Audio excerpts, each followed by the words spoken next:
अनुदित कहानियों की श्रृंखला के इस अंक में लेकर आई हूँ ज्ञानपीठ पुरस्कार से सम्मानित एस.के. पोट्टेकाट की कहानी वधू, जिसका हिंदी अनुवाद किया है उमेश चौहान जी ने। नमस्कार, मैं अनीता आप सभी का इस कथा पटल पर हार्दिक स्वागत करती हूँ। दोस्तों, इस कथा पटल पर जैसा कि आप हिंदी साहित्य की कहानियों से रूबरू होते हैं, इसी के साथ अनुदित कहानियों की श्रृंखला भी इस पटल पर जारी रहती है, जिसका एक ही उद्देश्य है कि दूसरी भारतीय भाषाओं की प्रसिद्ध कहानियां और उनके रचनाकारों से हिंदी भाषी साहित्य प्रेमियों को परिचित कराना। तो इसी क्रम में आज की कहानी है जिसका शीर्षक है वधू, और इसका हिंदी अनुवाद किया है उमेश चौहान जी ने। तो आइए सुने ये मलयालम कहानी हिंदी में। मानसून की बारिश काले बादलों के बीच बीच से डुबकी लगाकर बाहर निकलती खिलखिलाती शाम की उजली उजली लालिमा। पट्टाम्बी से कुट्टीपुरम जाने वाले रेल मार्ग के दोनों तरफ कृषि का तिलक सजाए धान के खेत, हरी लताओं की चादर से ढकी मेड़े, फलों के घने वृक्षों वाले बगीचे, उनके उस तरफ नदी में आधे डूबे बालू के टीकरे निहारते हम चलते जा रहे थे। हम बीच बीच में एक दूसरे को पुराने समय की अपनी दास्तानें भी सुना रहे थे। गोपी मलय से आया है 3 महीने की छुट्टी पर। आने का मुख्य उद्देश्य उसका विवाह है। गोपी को गांव छोड़े हुए 8 साल हो गए हैं। उसके बाद से वह पहली बार वापस घर आया है। शहर के एक खाते पीते परिवार का सदस्य है गोपी, लेकिन आज उसके घर में कोई नहीं है। घर किराए पर दे रखा है। गोपी के सिर्फ एक बड़े भाई बचे हैं, वह भी तमिलनाडु में कहीं रहते हैं। गोपी ने अपने विवाह के बारे में पहली और आखिरी बार जो कुछ भी बताया, मुझे ही बताया। विवाह करना है, अपने ही इलाके में होना चाहिए। वधू पके केले के रंग जैसी होनी चाहिए, कजरारी आंखें, किसी सांचे में ढली सी नाक, खूब घने बाल, आकर्षण से भरी गठीली देह, उम्र 17 से 20 के बीच, और कि किसी बड़े घराने अथवा संपन्न परिवार से ना हो। नीचे लिखा था, अच्छे स्वस्थ केले के रंग वाली न मिले तो हाफ शेड वाले सांवले रंग की भी चलेगी, लेकिन बाल घुंघराले हो। गोपी के पत्र में वधू के बारे में दिए गए विवरण की शुरुआती पंक्तियां पढ़ने पर मुझे तुरंत पुराने जमाने में तिरूर रेलवे स्टेशन के प्लेटफॉर्म पर एक फल बेचने वाली मापिला की याद आई। पके हुए केले, लड़की का रंग पके केले जैसा, खड़ाऊ की जैसी सुडौल नाक। मैंने चिट्ठी को 3-4 बार पढ़ा। समय बिताने के लिए लिखा है, पहले तो ऐसा ही लगा, लेकिन गोपी को मैं उस समय से अच्छी तरह जानता हूँ जब हम एक साथ मद्रास में बीए में पढ़ते थे। वह शर्मिला था, परिहास उसके आसपास फटक भी नहीं सकता था।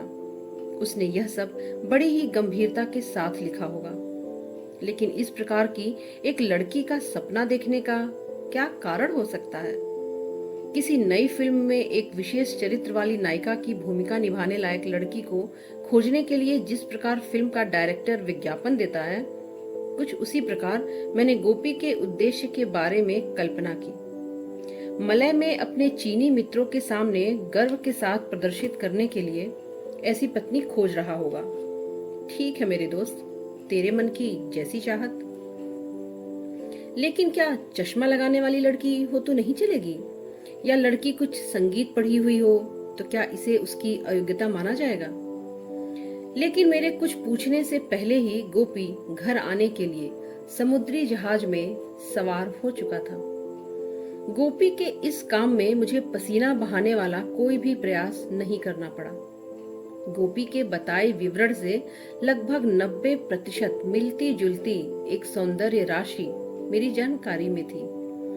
2-3 मील दूर एक जगह मैंने देखा था उसे, सांचे में ढली हुई सी सुंदर देह, कपोल, माथा व ठुड्डी सब जैसे सोने में ढली हुई अद्भुत केश राशि, शक्ति का एहसास कराता काले घने बालों का गुंफ, खोल दिए जाएं तो एड़ी से चोटी तक लहरा उठे। उसके पावों की भी एक विशेषता थी, चलने पर उसकी बाहरी नसों की रक्तिम रेखाओं को उभरते और गायब होते देखा जा सकता था। पूरी तरह से एक अद्भुत सृष्टि। इस गंधर्व नारी को मैंने गोपी के लिए खोज रखा था। वह एक किसान की भांजी है। 6-7 साल पहले उसका विवाह हुआ था, यानी कि वह अविवाहित नहीं थी। खानदान भी कुछ बुरा नहीं था, लेकिन अम्मकुटी में वही कमी थी। 6-7 साल पहले उसका विवाह हुआ था, लेकिन वह रिश्ता 1 महीना भी नहीं टिका। उसके बाद उसने आज तक किसी से शादी नहीं की। वह धीरे धीरे हिंदी सीखने में लगी रहती है। वर्षों बीत गए। समय ने उसके अद्भुत सौंदर्य को जरा सी भी क्षति नहीं पहुंचाई। 18 के आसपास की उम्र है, ऐसा कहने पर कोई भी विश्वास कर लेगा। पतले बेंत की तरह कभी भी प्रौढ़ता अथवा उम्र का एहसास न कराने वाली काया वाली लड़की अम्मकुटी। उसे देखने के बाद गोपी मुझसे कुछ नहीं पूछेगा, मुझे विश्वास है। थोड़ी सी शंका दूसरे पक्ष के बारे में थी। अगर वह विवाह के लिए तैयार नहीं हुई तो? गोपी भी देखने में सामान्य रूप से आकर्षक है। नौकरी की बात की जाए तो अच्छी हैसियत है उसकी। बागान में उसकी 900 रजत मुद्रा प्रति माह की तनख्वाह है। अपनी कार है। चूंकि आदमी थोड़ा कंजूस है तो उसने अच्छा पैसा जमा किया होगा। और क्या चाहिए? विवाह के बाद अम्मुकुटी शान से रहेगी। हिंदी तो वह धीरे धीरे मलय में भी सीख लेगी। हम लड़की देखने आ रहे हैं, इसकी कोई खबर मैंने उसके घर के मुखिया को नहीं दी थी। लड़की के परिवार या दूसरी बातों के बारे में मैंने गोपी को भी कुछ नहीं बताया था। पहले लड़की देखकर पसंद कर लो, फिर सभी कुछ बताऊंगा। और इतना ही कहकर मैं गोपी को साथ लेकर निकल पड़ा। हम यूं ही चलते गए। धान के खेतों में रुपाई की चहल पहल है। काली चौड़े बॉर्डर वाली पारंपरिक धोतियां व सफेद कुर्ते पहने ग्रामीण मुस्लिम स्त्रियां हरी हरी धान की पौध के गुच्छों की छोटी छोटी ढेरियों के पीछे झुककर रुपाई कर रही हैं। एक ही कतार में झुकी हुई उन स्त्रियों को पीछे से देखने पर ऐसा लगता था जैसे धान के खेत में लंबाई में एक काला पर्दा टांग दिया गया है। उसके सामने के खेतों में रोपे गए धान के पौधों की कतारें उंगलियों की छाप जैसी फैली हुई थी।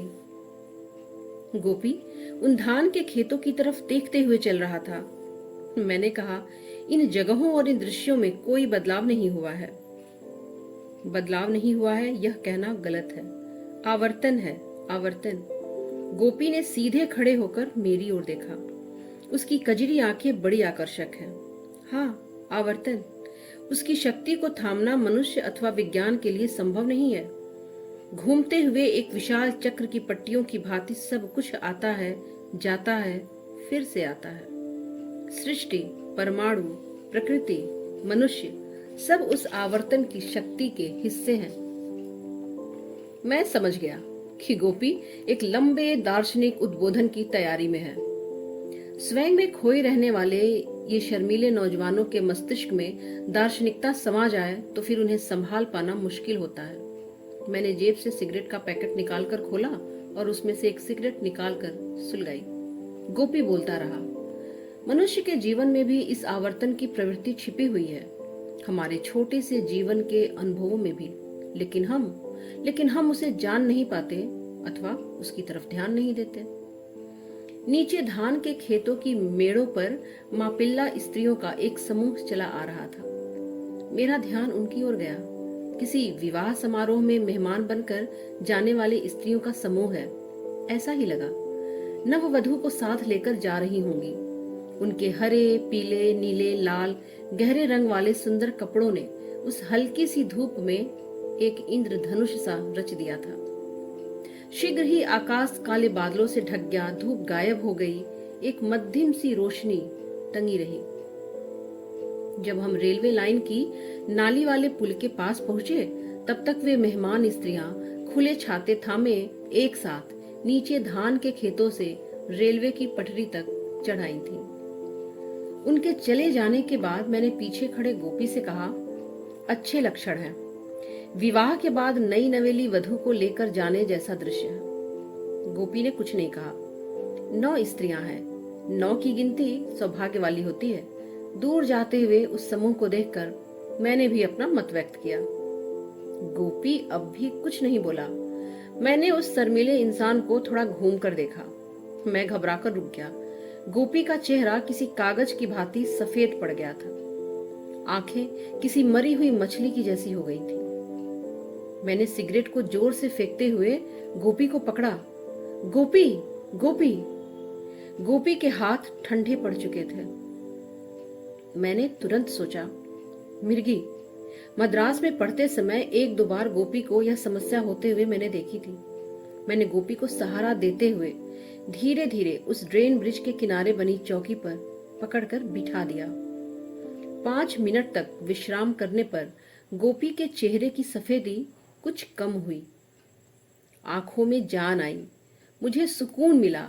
मिर्गी नहीं थी, मिर्गी नहीं थी। गोपी ने आंखें खोलकर उस जगह को हर तरफ सिर घुमाकर देखा। यही जगह, यही ड्रेन ब्रिज। गोपी मंत्र का जाप करने की भांति खुद से बोला। फिर उसने हथेलियों से माथे को रगड़कर पोंछते हुए थोड़ा सा घूम कर देखा, जैसे मुझे ढूंढ लिया हो। कुछ ऐसी थी वह दृष्टि। मैंने दूसरी सिगरेट सुलगाते हुए पूछा, गोपी, कमजोरी दूर हुई? गोपी अनमना सा थोड़ा झेप गया, फिर दूर कहीं देखने लगा। काले बादलों का घेरा छट चुका था। दूर पहाड़ी के ऊपर हल्की सी धूप फैल गई थी। गोपी, मद्रास में जो हुआ था वही बीमारी है क्या? गोपी ने नकारने की मुद्रा में सिर हिलाया। वह समस्या तो मलय जाने के बाद फिर कभी नहीं हुई। तो फिर अभी जो होते हुए देखा, इसे क्या नाम दिया जाए? मैंने पूछा। गोपी दूर पहाड़ियों के ऊपर फैली हल्की धूप के घेरे में आंखों को केंद्रित करते हुए धीमे स्वर में बोला, यह एक पुरानी कहानी है, 8 साल पहले की। हम जिस ड्रेन ब्रिज पर बैठे हैं, यहीं की घटना है। और उसके बाद गोपी चिंता मग्न होकर फिर से मौन हो गया। मैंने घड़ी देखी। 4:30 बजे थे। अंधेरा होने से पहले हमें वहां पहुंचना था। पर मैंने बोला, बोलो, सुनो तो, क्या हुआ था 8 साल पहले? वह कहानी सुनाने में गोपी कुछ झिझक रहा है, मुझे ऐसा लगा। जिद करने पर गोपी सुनाने लगा। मैंने बीए पास करने के बाद एलटी की पढ़ाई करने के उद्देश्य से कुछ समय के लिए एक निजी प्रबंधन वाले स्कूल में अध्यापक की नौकरी की थी। यहाँ से 2 मील दूर है वह स्कूल। गोपी, तुम इस तरह से एक स्कूल मास्टर की नौकरी कर चुके हो, यह मुझे पता था, लेकिन वह इसी तहसील का एक स्कूल था, यह बात तो मुझे अभी पता चली। मैंने थोड़े आश्चर्य के साथ कहा। हाँ, यह वही जगह थी, यहीं एक मौका मिला था। तुम उस समय गांव में नहीं थे। मैंने उस समय को याद करते हुए कहा, हाँ हाँ ठीक है, मैं गांव में नहीं था। तो तुम मास्टर हो गए। फिर क्या हुआ? गोपी ने कहा, उस समय मैं एक कमरे में अकेला रहता था, किसी से दोस्ती नहीं थी। शाम को स्कूल छोड़ने पर मैं गांव के बाहर धान के खेतों के बीच थोड़ा सा घूमकर टहलता, कभी कभी नदी के किनारे जाकर बैठता और शाम डूबने पर लौटता। होटल में खाना खाता, रात 12 बजे तक पढ़ता। उन दिनों मुख्य रूप से स्वामी विवेकानंद की कोई कृतियां पढ़ता रहता था। सोने के समय भगवत गीता भी, है ना? हाँ, भगवत गीता तब भी और आज भी मेरा जीवन है। ठीक है, स्कूल, किराए का कमरा, शाम का भ्रमण, होटल का खाना, उसके बाद आगे एक प्रेम कहानी भी पंख पसार कर आएगी, ऐसा मैंने मन ही मन कहा। एक दिन शाम को टहलते हुए मैंने एक लड़की को देखा, असाधारण सौंदर्य। मैं खड़ा देखता रह गया। आकाश से उतरी परी है या भूमि पर ही जन्मी कोई हूर। वह खोया खोया सा चुप रहा। रहने दो, उसके देह सौंदर्य का वर्णन करने की मुसीबत मत मोल लो। मैंने गोपी की सौम्यता के साथ मना किया। किसी सर्वाधिक सुंदर स्त्री के रूप में मैं अपने मन में देख सकता हूँ। इसके बाद हम रोज शाम को मिलते थे। काजल से सजी आंखों द्वारा किए जाने वाले उसके सौम्य कटाक्ष मेरे हृदय में अनजाने ही हिलोरे सी पैदा करने लगे। वह एक अध्यापिका थी। ओह, तभी तो मैंने बीच में टोक कर कहा, नहीं तो रोज रोज उस तरह से समय, दशा और जगह तय करके मिलना कुछ कठिन होता है ना। क्या नाम था उसका? गोपी ने आंखें बंद कर सिर हिलाते हुए कहा, उसका नाम मुझे आज तक नहीं पता।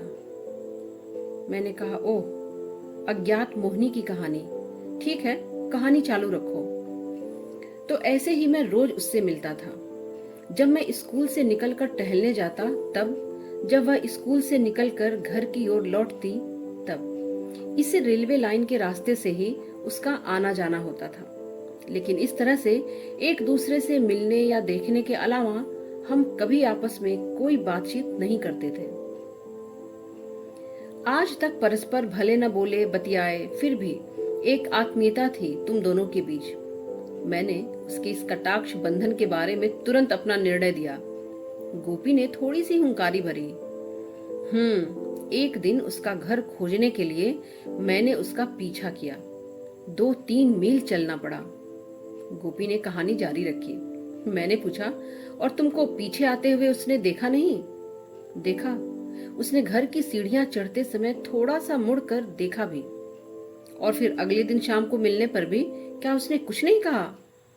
नहीं, पहले की ही भांति जरा सा देखा। उस दृष्टि में कोई बदलाव नहीं था। बदलाव नहीं था यह कहना गलत है। आवर्तन होता है, आवर्तन। मैंने विचार प्रकट किया। ऐसे ही 2 महीने बीत गए। फिर भी वही भाव था क्या? हाँ, वही भाव था। बीत गए 2 माह। न देखो, गालों पर मादक मंदहास। मैंने 2 काव्य पंक्तियां गोपी को समर्पित की। गोपी थोड़ा सा मुस्कुराया। मैंने एक नई सिगरेट जला ली। गोपी ने विषाद के साथ कहा, फिर कुछ दिनों तक उसे आते नहीं देखा। मैंने सहानुभूति दिखाई। दुखद। एक दिन रात में मैं अपने कमरे में बैठा पढ़ रहा था। चटाई के टुकड़े से आधी ढकी खिड़की से मैंने थोड़ा सा बाहर की तरफ देखा। अद्भुत चांदनी फैली थी। केवड़े के झुरमुट मुझे चांदनी में नृत्य करते से लगे। मैं थोड़ी देर वैसे ही देखता रहा और फिर थोड़ा टहलने का निश्चय कर कमीज पहनकर बाहर निकल पड़ा।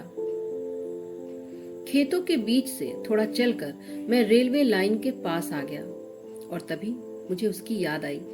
रेलवे लाइन के किनारे किनारे उसके घर तक टहलने का मन हुआ। अनजाने ही मेरे पांव रेलवे की पटरियों के किनारे किनारे उत्तर की ओर बढ़ चले। ख्यालों में बस वही थी, उसके घर और परिसर का चांदनी में डूबा दृश्य मैंने अपने मन में देखा। वह सो रही होगी। क्या सोते समय उसके सिर के बाल ताड़ के पेड़ के पत्तों की छतरी जैसे फैले होंगे, या उसने उन्हें बांध रखा होगा? कांसे के पात्र में दुहे जा रहे दूध की धार के गिरने जैसी आवाज होगी उसके खर्राटों की। मैं तुरंत कह बैठा, हाँ, क्या बोले? तुमने लड़की के खर्राटों के बारे में बताया तो मुझे एक छोटा सा वाकया याद आया। मैंने सिगरेट का आखिरी कश खींचकर उसकी बट दूर फेंकते हुए कहा, 5-6 साल पहले एक बार मैं मद्रास जा रहा था। डिब्बे में भारी भीड़ थी। आधी रात के बाद किसी स्टेशन के आने पर थोड़ी जगह हुई। मैं फैलकर आराम से सो गया और तभी मैंने एक सपना देखा। मैं एक गांव के किसी घर के दरवाजे के बरामदे में खड़ा हूँ। भोर फटने वाली है। बरामदे के पास ही गौशाला में एक सुंदर लड़की गाय दूह रही है। गाय को दूहे जाने वाले कांसे के पात्र में दूध की धार के गिरने से उठने वाली तालमय आवाज को मैं स्पष्ट रूप से सुन रहा था। और अचानक किसी का मोबाइल बजने से नींद खुल गई। मैं चौंक कर उठ बैठा। आंखें खोलकर देखा। कांसे की दूधदानी में दूध की धार गिरने से उठने वाली वह मधुर आवाज अब भी सुनाई दे रही थी।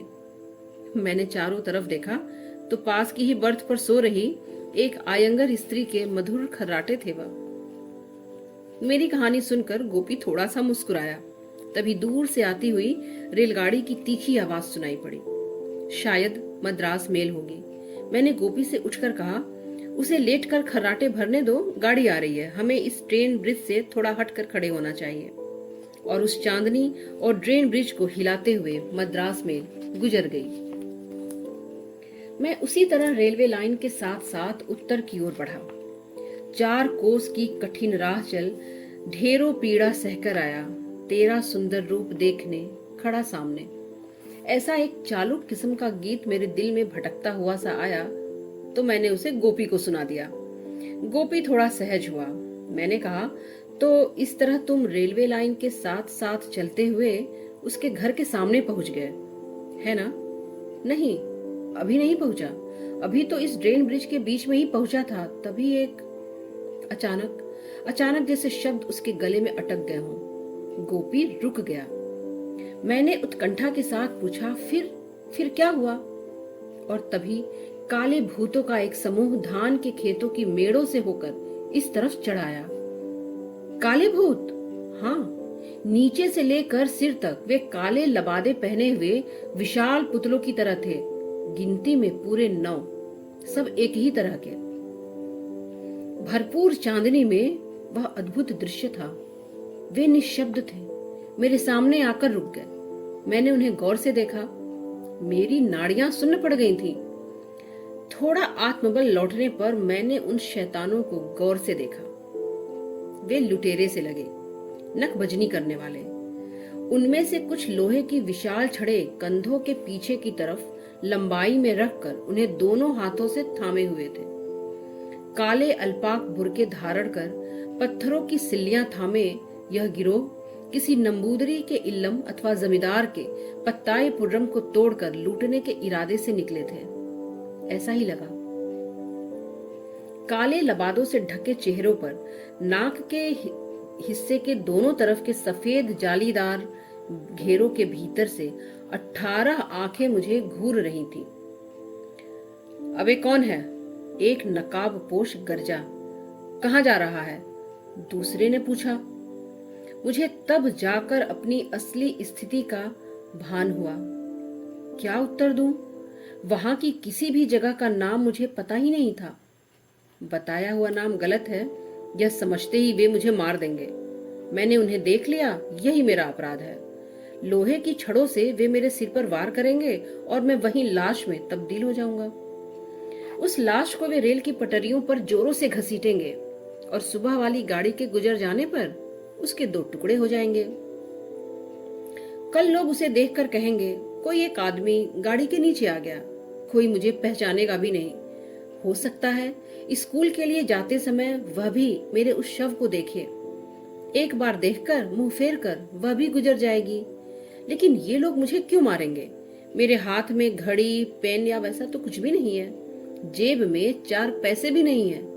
हो सकता है इसी कारण से ये लोग मेरी कहानी खत्म कर दें। जेब में एक सिक्का तक न रखने वाला शैतान, ऐसा कहकर एक वार करें और मेरी कहानी खत्म।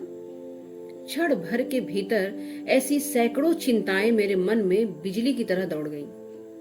तभी एक नकाबपोश का हाथ मेरे सिर की तरफ बढ़कर आया और मेरी खोपड़ी से टकराकर उसे चकरा गया। मेरे सिर पर मारने वाला नकाबपोश बोला, काफिर है। पहले वाला बोला, कहाँ जा रहा है तू? यहाँ से 2 मील दूर एक वाली जगह का नाम मुझे अचानक याद आ गया तो मैंने वही बता दिया। किस लिए जा रहा है, किससे मिलने जा रहा है, यह सब सवाल भी आए होंगे, मैं फंस जाऊंगा। तो ये मन का साहस बढ़ाने के लिए मैंने गीता के कुछ श्लोक याद किए और तभी उनके बीच से एक नकाबपोश कुछ आगे की ओर बढ़ा और मेरे चेहरे को अच्छी तरह से जांच की। छोड़ दो, मेरे बेटे का मास्टर है। उस मृत संजीवनी मंत्र का उच्चारण करने वाली ढकी हुई आकृति के चेहरे की ओर मैंने जरा सा देखा और अपने क्लास के मापिल्ला विद्यार्थियों में से हर एक को मैंने याद किया। पहले वाले नकाबपोश ने आदेश दिया, लो यह भी ले लो। उसने पैर से मेरा गमछा उछाला। जमीन से अपना गमछा लपक कर मैं रेलवे लाइन के साथ साथ तेजी से चल पड़ा। कायर के बच्चे, जा स्कूल में पढ़ा। पीछे से एक कमेंट सुनाई दिया और फिर सामूहिक अट्टहास गूंजा। मैं बिना पीछे मुड़कर देखे चलता गया। मैंने घड़ी देखकर गोपी से कहा, गोपी हमें भी अब चलना चाहिए। गोपी ड्रेन ब्रिज के छोर की ओर गौर से देखते हुए वहीं खड़ा रहा। कुछ देर पहले जब मापिल्ला स्त्रियां और उनके तने हुए छाते एक लाइन में इस रास्ते से चढ़कर मेरे सामने आए तो 8 वर्ष पहले यहीं पर घटी उस भयंकर घटना के दृश्य की ओर मैं खिंचता चला गया। मुझे क्या हुआ था अब तुम समझ गए ना? मैंने सहानुभूति पूर्वक कहा। समझ गया गोपी, उसे भूल जाओ। आओ, देर हो रही है, हमें चलना चाहिए। गोपी मेरे साथ 3-4 कदम चला, फिर पीछे मुड़कर एक बार फिर पुल के उस छोर की ओर देखा। मेरे द्वारा फेंकी गई सिगरेट की बट जलाकर धुएं के एक छोटे से नकाबपोश का पुतला जैसी बनाती हुई वहां पड़ी सुलग रही थी। कुछ चलने पर मैंने गोपी से पूछा, तो उस रात तुमने फिर क्या किया? क्या वहां तक गए? गोपी अपने चहेते सफेद हो रहे बालों को टटोलता सा सिर नीचे करके चलाते हुए बोला, बताता हूं, यही तो आगे की कहानी है। उस आगे की कहानी को सुनने के लिए मैंने चौथी सिगरेट जलाई। गोपी चालू रहा, तुम्हें आगे की तरफ ही बढ़ा, वापस आना आफत मोल लेना ही था। वे मुझे फिर से मिल गए तो एक नया जीवन पाने का आनंद मेरे भीतर उमड़ रहा था। मैंने उसे याद किया, उसे देखने और उससे मिलने की इच्छा बढ़ गई और अपना यह नया जीवन उसे ही समर्पित कर दूंगा, ऐसा मैंने निश्चय किया। एक अभूतपूर्व आत्मबल मुझे आगे की ओर खींच ले गया। मैं उसके घर पर पहुंच जाऊंगा, दरवाजा खटखटाऊंगा, जरूरत होगी तो आवाज दूंगा। घर वाले दरवाजा खोलकर देखेंगे। लुटेरों के चंगुल से बचकर आ रहा हूं, यह सच सच बताऊंगा। रात भर के लिए शरण देने की प्रार्थना करूंगा। दरवाजे पर वह भी तो आकर खड़ी होगी। बालों को खोलकर लहराते उसका खड़ा होना मैं जी भर कर देखूंगा। ऐसी एक एक बात को सोचते हुए मैं कितनी दूर चलता गया मुझे पता ही नहीं चला। मैंने उधर की तरफ देखा। मैं रेलवे लाइन के बाद संकरी गलियों से होते हुए उसके घर के सामने के धान के खेतों के किनारे तक पहुंच गया। लगा कि जैसे कोई सपना देख रहा हूं। घर का दालान और परिसर नीली रोशनी में नहाया हुआ था। पेट्रोमैक्स लाइटों का सामूहिक प्रकाश था। लोगों की आवाजाही, बातचीत चल रही थी। विवाह समारोह है क्या? मैं कुछ देर वैसे ही खड़ा रहा, फिर धैर्य के साथ सीढ़ियां चढ़ता हुआ वहां जा पहुंचा। मेरी ओर किसी ने ध्यान नहीं दिया। दालान में विवाह मंडप के चारों तरफ खड़े लोगों की भीड़ में मैंने देखा, धान के कलश और स्तंभ दीप के सामने सीधी वह खड़ी थी। हाँ, वही थी। वह एक अधेड़ उम्र के सामान्य व सुंदर से दिखने वाले पुरुष के गले में माला डाल रही थी। उस शुभ मुहूर्त पर ताली बजाने वालों में मैं भी शामिल हो गया। मेरी ओर कोई ध्यान नहीं दे रहा था। मेरा कोई परिचित भी नहीं था। भोजन के लिए पतलें बिछाई गईं। एक युवक ने आकर मेरे कंधे पर थपकी दी, आओ खाने के लिए बैठो। मैं आगे की पंक्ति में ही भोजन करने के लिए बैठ गया। अगले दिन सुबह होने के पहले ही मैं अपने कमरे में वापस आ गया और फिर अगले ही महीने मैं मलय जाने के लिए पानी के जहाज में सवार हो गया। गोपी की आत्मकथा के उत्तरार्ध तक पहुंचते पहुंचते बीच बीच में हुंकारी भरने के अलावा मेरा ध्यान रास्ते से भटक कर कहीं और घूम रहा था। बलात् कुछ आशंकाएं उठ रही थीं। क्या मैं गोपी को साथ लेकर फिर से उसके उसी पुरानी प्रेमिका के पास तो नहीं जा रहा हूं? विवाह से पहले उसने एक अध्यापिका की नौकरी की थी या नहीं, यह तो मुझे नहीं पता, लेकिन गोपी के पत्र में दिया गया विवरण जैसे उसे ही मन में रखकर लिखा गया हो, ऐसा मुझे लग रहा था। ऐसा ही हो, मैंने ईश्वर से प्रार्थना की। लेकिन उस समय मैंने गोपी से ज्यादा कुछ नहीं पूछा। हमारे मन में लड़की को देखने के लिए जाने का पूरम समाया था। जब हम रेलवे लाइन से उस गली की तरफ मुड़े तो शाम ढलने लगी थी। दूसरी गली में पहुंचने पर गोपी कुछ सोचता हुआ वहीं खड़ा हो गया। तुम मुझे किस तरफ लिए जा रहे हो? मैंने हंसते हुए कहा। गोपी, मेरे साथ चलते रहो, वह सब बाद में बताऊंगा। गली पार कर हम धान के खेतों के किनारे पहुंच गए। हमने उधर एक नजर डाली। उस परिसर में एक साधारण सी रोशनी थी, एक उज्जवल पीली रोशनी। वहां तमाम लोग इधर उधर बिना हिले डुले बैठे थे। परिसर के दाहिने हिस्से में एक चिता तेजी से जल रही थी। लिपटी हुई नारियल की रस्सी का एक बड़ा सा ढेर बाएं कंधे पर रखे और दाहिने हाथ में लोहे की सरिया का एक टुकड़ा उठाकर पकड़े सिकुड़ी सिमटी व छोटी सी धोती पहना एक काला भीमकाय आदमी धान के खेतों की तरफ से गली में चढ़कर हमारी तरफ आया। वह नारियल के पेड़ों अथवा अन्य जगहों पर तार बांधने वाला कोई वेट्टुवन या वैसा ही कोई आदमी है, ऐसा लगा। उस परिसर की ओर इशारा करते हुए मैंने उस रस्सीधारी आदमी से पूछा, वह कौन है? उसने कहा, इस घर की एक प्यारी सी बेटी थी, कोई बीमारी नहीं थी, बस कल रात अचानक ही। मैंने गोपी के चेहरे की ओर देखा। गोपी उस चिता की ओर गौर से देखता हुआ खड़ा था। चिता के नीचे की तरफ से फूट रही चिंगारियों में कुछ रक्त रेखाएं रह रहकर चमकती बुझती सी दिख रही थीं। धुएं के छल्ले आकाश की ओर उड़ते हुए ऊपर उठ रहे थे, जैसे कोई अदृश्य हाथ किसी को सिर के बालों की तरफ से पकड़कर स्वर्ग की ओर खींचे लिए जा रहा हो। दोस्तों, आशा करती हूं कि आपको यह एक अलग किस्म की भावुक प्रेम कहानी पसंद आई होगी। चैनल से जुड़े रहें, इसे अपने साहित्य प्रेमियों के बीच शेयर करें, लाइक करें और हाँ, सब्सक्राइब जरूर करें। कहानी सुनने के लिए, अपना कीमती समय देने के लिए आप सभी का हृदय से धन्यवाद। नमस्कार।